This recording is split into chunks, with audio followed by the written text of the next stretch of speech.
Hello mga Mars! Welcome to my vlog! Tara, magluluto tayo ng sinigang na maya-maya. Sabaw pa lang, ulam na.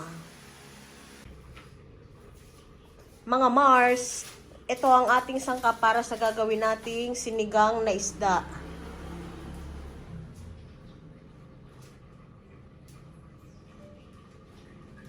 At meron tayong isdang dulong para sa gagawin nating prito. Yung prito na binikang, kumukulo na.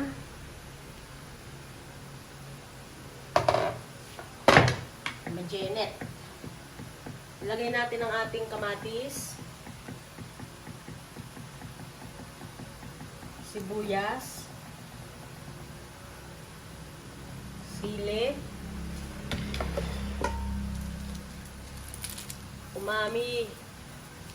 Tansya-tansyahan lang mga Mars. Mekos-mekos.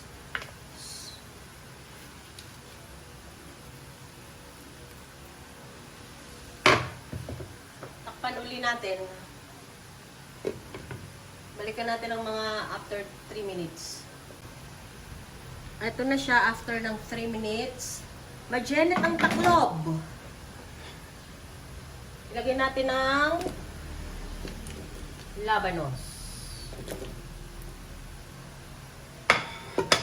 Well, takpan uli. 3 minutes. Balikan natin siya after ng 3 minutes. So, ilalagay natin ang iba pang mga gulay pang sinigang. Talong at sitaw. Takpan uli. Mga 3 minutes ulit. Balikan na natin ang ating pinakuluang gagawing sinigang. Well, pwede na natin ilagay yung ating sinigang na maya-maya, ay isda na maya-maya.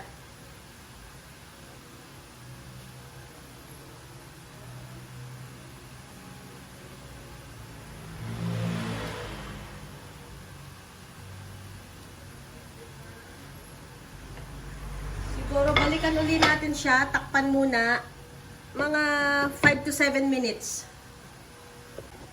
Balikan natin ang ating pinapakulong maya-maya. Well, sinigang na maya-maya. At ilagay na natin ang ating sinigang original Knorr. 22 grams, mga Mars. Huwag nating haluin, takpan lang nating bahagya at balikan natin ng mga siguro 2 to 3 minutes. Balikan na uli natin ang ating sinigang na maya-maya. Wow!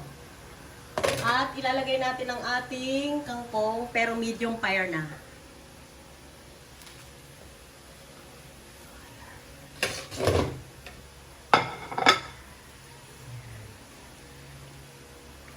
At maya-maya isi-serve na natin to.